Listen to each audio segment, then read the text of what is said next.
வணக்கம் US. Sunita Williams விண்வெளிக்கு போய் 2 மாதங்களுக்கு மேலே ஆகுது. ஒரு 7-8 நாளில் திரும்ப பூமிக்கு வந்துடணும் அப்படின்னு பிளான் பண்ணி போய் திரும்ப வர முடியாமல் அங்கே மாட்டிக்கிட்டு இருக்காங்க. இத்தனை நாளாக விண்வெளியிலேயே மாட்டிக்கிட்டு இருக்கிறதுனால அவங்களுக்கு நிறைய ஹெல்த் இஷ்யூஸ் வந்திருக்கும் அப்படின்னு கொஞ்ச நாளாகவே அமெரிக்க விண்வெளி நிறுவனமான நாசா சொல்லிக்கிட்டு இருக்கு. சுனிதா வில்லியம்ஸோட சேர்ந்து புட்ச் வில்மோர் அப்படின்றவரும் விண்வெளிக்கு போயிருக்காரு. 7 நாளில் திரும்பி வரணுன்ற பிளானோட விண்வெளிக்கு போன அவங்க அங்கே அந்த ஸ்பேஸ் கிராஃப்டில் ஹீலியம் லீக்கேஜ், த்ரஸ்டர் ஃபெயிலியர் அப்படின்னு சில பிரச்சனைகளால் பூமிக்கு திரும்ப முடியாமல் போயிருக்கு. இதனால் வேறு ஒரு ஸ்பேஸ் கிராஃப்டை விண்வெளிக்கு அனுப்பி தான் அவங்கள மீட்டு எடுத்துகிட்டு வர முடியும். ஆனால் அது அவ்வளோ ஈஸி இல்லை. அவங்க 2 பேரும் பல ஹெல்த் இஷ்யூஸால் பாதிக்கப்பட்டிருக்காங்க அப்படின்னு நாசா சொல்லும்போதே இவ்வளோ ஆபத்தான ஹெல்த் இஷ்யூஸ் இருக்கும்போது இன்னும் அவங்க உயிரோடு தான் இருக்காங்களா அப்படின்னு எல்லாருக்கும் சந்தேகம் வருது. அப்படி என்னென்ன ஹெல்த் இஷ்யூஸ் விண்வெளியில் இருக்கவங்களுக்கு வருது, அவங்க எதனால் பாதிக்கப்பட்டிருக்காங்க, உயிரோடு இருக்கிறதுக்கு சான்சஸ் இருக்கா, வேறு ஒரு விண்கலத்தை அனுப்பி அவங்கள கூட்டிகிட்டு வர்றதில் என்ன அப்படி சிக்கல் இருக்குது, அதுக்கு எவ்வளோ நாள் ஆகும், உண்மையிலேயே அது சாத்தியமா, இது எல்லாத்தையும் இந்த வீடியோவில் விரிவாக பார்க்கலாம். டாப் டாபிக் ஃபேக்ட்ஸ் சேனலுக்கு சப்ஸ்கிரைப் பண்ணிக்கோங்க, லைக் பண்ணுங்கள், உங்கள் ஃப்ரெண்ட்ஸுக்கும் ஷேர் பண்ணுங்கள், அதோட பெல் பட்டனையும் ப்ரெஸ் பண்ணிக்கோங்க. அப்போ தான் நம்ம போடுற வீடியோஸ் எல்லாம் உங்களுக்கு நோட்டிஃபிகேஷன் வரும்.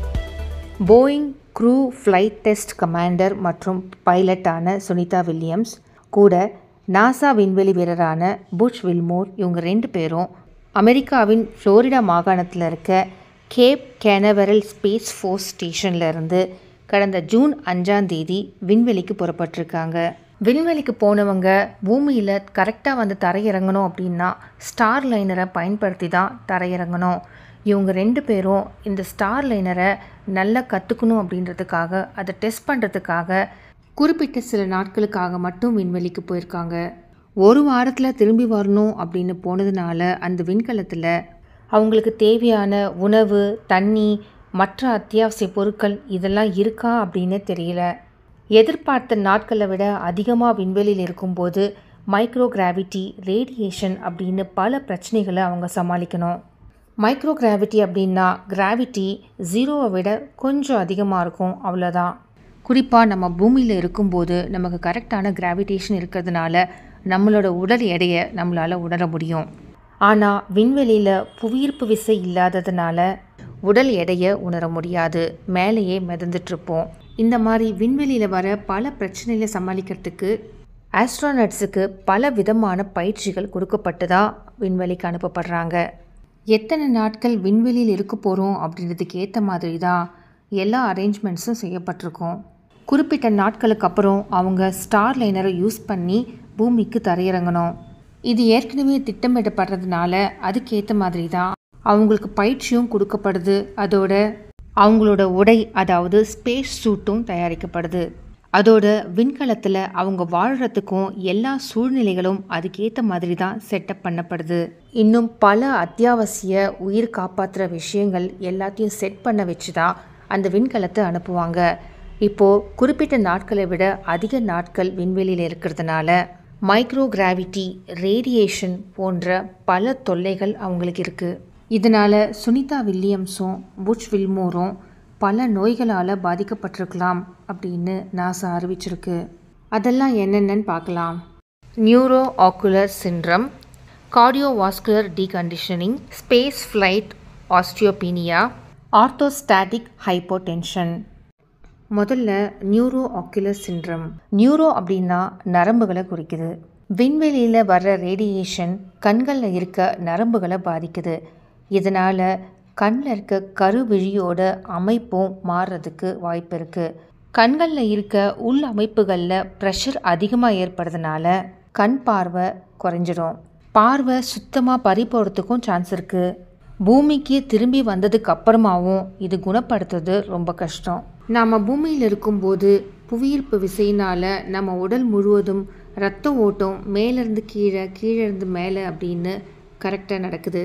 நம்ம உடலில் இருக்க நீர்மம், அதாவது ரத்தம், மேலும் கீழும் உடல் முழுவதும் சரியான அளவில் பயன்படுத்தப்படுது. ஆனால் இதுவே கிராவிடேஷன் இல்லாத விண்வெளியில் இருக்கும்போது உடலில் இருக்க நீர் மேலே நோக்கி பயணம் பண்ணும். அதாவது நம்ம உடம்புல இருக்க ஃப்ளூயிட்ஸ் எல்லாமே மேலே நோக்கி, அதாவது தலையை நோக்கி, மண்டை ஓட்டை நோக்கி போகுது. இப்படி மேலே போகிற ஃப்ளூயிட்ஸ் எல்லாமே கிராவிட்டி இல்லாததுனால கீழே வர்றது, அதாவது உடலில் இருக்க கீழ்பாகங்களுக்கு வர்றது ரொம்பவே கஷ்டம். இதனால் ரத்த ஓட்டம் நம்ம பாடியில் சரியாக நடக்கிறதில்ல. இது மண்டை ஓட்டில் ஒருவித அழுத்தத்தை ஏற்படுத்துது. அதே விதமான அழுத்தம்தான் பார்வை நரம்புகளுக்கும் ஏற்படுது, அதை பாதிக்குது. இதனால் பார்வை பறி போகிறதோட கண் கருவிழியோட அமைப்பும் மாறும் அப்படின்னு சொல்கிறாங்க. 58 வயதான சுனிதா வில்லியம்ஸும் 61 வயதான புஷ் வில்மோரும் இப்போ இந்த நோயால் பாதிக்கப்பட்டிருக்காங்க. அடுத்தது கார்டியோவாஸ்குலர் டீகண்டிஷனிங். கிராவிட்டி இல்லாத இடத்துல உடலில் இருக்க எல்லா நீருமே தலையை நோக்கி போகிறதுனால ரத்த ஓட்டத்துலேயும் பிளட் ப்ரெஷர்லேயும் நிறைய மாற்றங்கள் ஏற்படும். இந்த பிளட் ப்ரெஷரில் மாற்றங்கள் அடிக்கடி ஏற்படுறதுனால இதயம் செயல்பட முடியாமல் ரொம்ப கஷ்டப்படும். இதயத்துக்கு பிளட்டை பம்ப் பண்ணுறதே ஒரு பெரிய சவாலாக இருக்கும். இதனால் இதய சம்பந்தமான பல பிரச்சனைகள் வர வாய்ப்பு இருக்குது.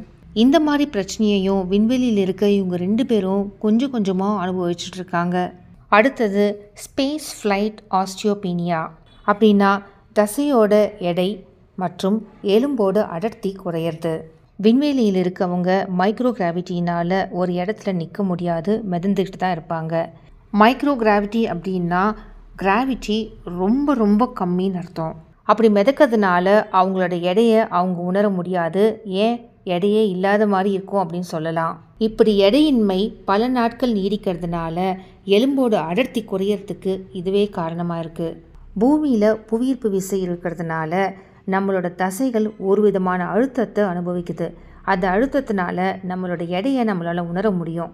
ஆனால் விண்வெளியில் புவியீர்ப்பு விசை இல்லாத இடத்துல இந்த அழுத்தம் மாறுபடுது. அதனால் எலும்புகளோட அடர்த்தி கொஞ்சம் கொஞ்சமாக குறைஞ்சிடும். எலும்புகளே இல்லாமல் ஒரு உடல் எப்படி இருக்குமோ அந்த மாதிரி நிலை ஏற்படும். ஒரு உடல் ஒரு ஷேப்பில் இருக்குது அப்படின்னா அதுக்கு காரணமே எலும்பு தான். இந்த கொடிய நோயால் பாதிக்கப்பட்ட இவங்க 2 பேருமே படுத்த படுக்கையாக இருக்காங்களா இல்லை கொஞ்சமாவது அசைகிறாங்களா அப்படின்றதே டவுட்டாக இருக்குது. அடுத்து இவங்க 2 பேரும் பாதிக்கப்பட்டிருக்கிறது எதனாலன்னா ஆர்த்தோஸ்டாட்டிக் ஹைப்போடென்ஷன். அப்படின்னா ஒருத்தர் ஒரு இடத்துல படுத்தாவோ இல்லை எந்திரிச்சாவோ இல்லை உட்கார்ந்தாவோ கூட பிளட் ப்ரெஷர் குறையும். நாம் பூமியில் இருக்கும்போது கூட கதிர்வீச்சு இருக்குது. ஆனால் விண்வெளிக்கு போகும்போது காஸ்மிக் கதிர்வீச்சு அதிகமாக இருக்கும், அதாவது காஸ்மிக் ரேடியேஷன். இந்த ரேடியேஷனால் புற்றுநோய் வர்றதுக்கு நிறைய சான்சஸ் இருக்குது. பொதுவாக ஆஸ்ட்ரானட்ஸை விண்வெளிக்கு அனுப்பும்போது நாசா போன்ற ஸ்பேஸ் ஏஜென்சிஸ் விண்கலத்தில் ரேடியேஷன் லெவலை கண்ட்ரோல் பண்ணுறதுக்கும் மானிட்டர் பண்ணுறதுக்கும் நிறைய இன்ஸ்ட்ருமெண்ட்ஸை யூஸ் பண்ணுறாங்க. இதெல்லாம் ஏற்கனவே பிளான் பண்ணி வச்ச நாட்கள் விண்வெளியில் இருக்கும்போது தான். இப்போ விண்வெளியில் எதிர்பார்த்த நாட்களை விட அதிகமாக இருக்கும்போது இந்த இன்ஸ்ட்ருமெண்ட்ஸ் எல்லாம் கொஞ்சம் கொஞ்சமாக செயலிழந்துடும். அதனால் அதிக நாட்கள் இருக்கிறவங்களுக்கு இந்த ரேடியேஷனால் பெரிய பிரச்சனை ஏற்படும். இத்தனை பிரச்சனைகளையும் தாண்டி 2 மாதத்துக்கு மேலே இவங்க 2 பேரும் விண்வெளியில் இன்னும் உயிரோடு இருக்காங்களா இல்லை இவங்க உயிரோடு தான் இருக்காங்க அப்படின்னு நம்மளை நாசா ஏமாத்துதா அப்படின்னே தெரியல. சரி, அப்படி அவங்க உயிரோடு இருந்தால் வேற ஏதாவது விண்கலத்தை அனுப்பி அவங்கள உடனே பூமிக்கு கூட்டிகிட்டு வரலாமே அப்படின்னு நம்ம நினைக்கலாம். அதுக்கான முயற்சிகள் ரொம்ப நாளாகவே நடந்துட்டுருக்கு. அதுலேயும் இலான் மஸ்கோட ஸ்பேஸ் எக்ஸ் நிறுவனம் ஒரு விண்கலத்தை அனுப்பி அவங்கள கண்டிப்பாக கூட்டிகிட்டு வரோம் அப்படின்னு ப்ராமிஸ் பண்ணியிருக்காங்க. ஸ்பேஸ் எக்ஸ் க்ரூ டிராகன் அப்படின்ற விண்கலத்தை பயன்படுத்தி இவங்களை கூட்டிகிட்டு வர முயற்சிகள் நடந்துகிட்ருக்கு. இதுக்கான ஏற்பாடுகளை செஞ்சு முடிக்கிறதுக்கே செப்டம்பர் ஆகிடும். விண்வெளிக்கு அனுப்புறதுக்கே செப்டம்பரில் தான் முடியுமா. அதுக்கப்புறம் இவங்களை கூட்டிகிட்டு பூமிக்கு திரும்பி வர்றதுக்கு பிப்ரவரி ஆகிடும் அப்படின்னு சொல்கிறாங்க. இப்போவே அவங்க 2 பேரோட உடல்நிலையும் ரொம்ப மோசமான நிலைமையில் இருக்கும்போது பிப்ரவரி வரைக்கும் அவங்க தாக்கு பிடிப்பாங்களா அப்படின்றது டவுட்டாக இருக்குது. வேறு ஒரு விண்கலத்தை அனுப்பி அவங்கள பத்திரமா பூமிக்கு கூட்டிகிட்டு வர்றதுக்கு காலதாமதம் மட்டும்தான் பிரச்சனையா அப்படின்னு கேட்டால் இல்லை. இதை விட முக்கியமான வேறு ஒரு பிரச்சனையும் இருக்குது. அது என்னென்னா, ஒவ்வொரு வாட்டியும் ஆஸ்ட்ரானட்ஸை விண்வெளிக்கு அனுப்பும்போது ஒரு விண்கலத்தை தயாரிக்கிற நிறுவனம் அந்த விண்கலத்தை பர்டிகுலராக எப்படி யூஸ் பண்ணுறது அப்படின்னு சொல்லி கொடுப்பாங்க. அதுக்கான நிறைய பயிற்சிகள் கொடுப்பாங்க. ஏன்னா ஒவ்வொரு விண்கலத்தையும் யூஸ் பண்ணுறது வித்தியாசமாக இருக்கும். அதை பயன்படுத்துறதுக்கு நிறைய டெஸ்ட்டுங்க வச்சு அந்த டெஸ்ட்டில் எல்லாம் அவங்க பாஸ் ஆனதுக்கு அப்புறமா தான் அந்த விண்கலத்தை அவங்க இயக்கி போகிறதுக்கு அனுமதிப்பாங்க. அதோடு அந்த பர்டிகுலர் விண்கலத்துக்கு ஏற்ற மாதிரி தான் அவங்களோட உடை, அதாவது ஸ்பேஸ் சூட்டும் தயாரிக்கப்படுது. அந்த ஸ்பேஸ் சூட்டுக்கு ஏற்ற மாதிரி தான் அவங்க பயிற்சி எடுத்திருப்பாங்க. இப்போ வேறு ஒரு விண்கலத்தை அனுப்புனா அந்த புதிய விண்கலத்தில் நடக்கிற எல்லாத்தையும் அவங்க சீக்கிரமாக கற்றுக்க முடியாது. பூமிக்கு திரும்புறதுக்கு ஒரு புது ஸ்டார் லைனரை அனுப்புனாலும் அந்த ஸ்டார் லைனர்லேருந்து தரையிறங்கிறது பெரிய சவாலாக இருக்கும். ஒருவேளை வேறு ஒரு ஸ்டார் லைனரில் அவங்க பூமிக்கு திரும்பணும் அப்படின்னாலும் அந்த ஸ்டார் லைனரில் ஏதாவது சின்ன பிரச்சனை இருந்தாலும் அவங்க 2 பேருமே வேப்பரைஸ் ஆகிறதுக்கு சான்ஸ் இருக்குது. அதாவது ஆவியாக காற்றுல கலந்துடுறது, இல்லைன்னா பூமிக்கு தரையிறங்கிறதுக்கு பதிலாக அப்படியே விண்வெளிக்கு மறுபடியும் பவுன்ஸ் ஆகி போகிறதுக்கும் சான்ஸ் இருக்குது. அதனால் அவசரத்தில் செய்கிற ஒரு சின்ன தவறு கூட அவங்கள மரணத்தை நோக்கி கூட்டிகிட்டு போகலாம். ஒருவேளை இந்த மாதிரி தவறு நடந்துடக்கூடாது அப்படின்னு தான் நாசா டைம் எடுத்துக்கிட்டு அவங்கள பத்திரமா கூட்டிகிட்டு வரணும்னு நினைக்கிறாங்களோ என்னமோ. இருந்தாலும் சுனிதா வில்லியம்ஸும் புஷ் வில்மோரும் உயிரோடு பத்திரமா பூமிக்கு வந்து சேரணும் அப்படின்றது உலக மக்களோட பிரார்த்தனையாக இருக்குது. நாமளும் அதையே நினச்சி அவங்களுக்காக ப்ரே பண்ணிக்கலாம். என்ன வியூவர்ஸ், இந்த வீடியோ உங்களுக்கு பிடிச்சிருக்குன்னு நினைக்கிறேன். இந்த மாதிரி நிறைய தகவல்கள் தெரிஞ்சுக்கிறதுக்கு நம்ம சேனலை சப்ஸ்கிரைப் பண்ணிக்கோங்க, லைக் பண்ணுங்கள், உங்கள் ஃப்ரெண்ட்ஸுக்கும் ஷேர் பண்ணுங்கள். தேங்க்யூ. அடுத்த வீடியோவில் சந்திக்கலாம்.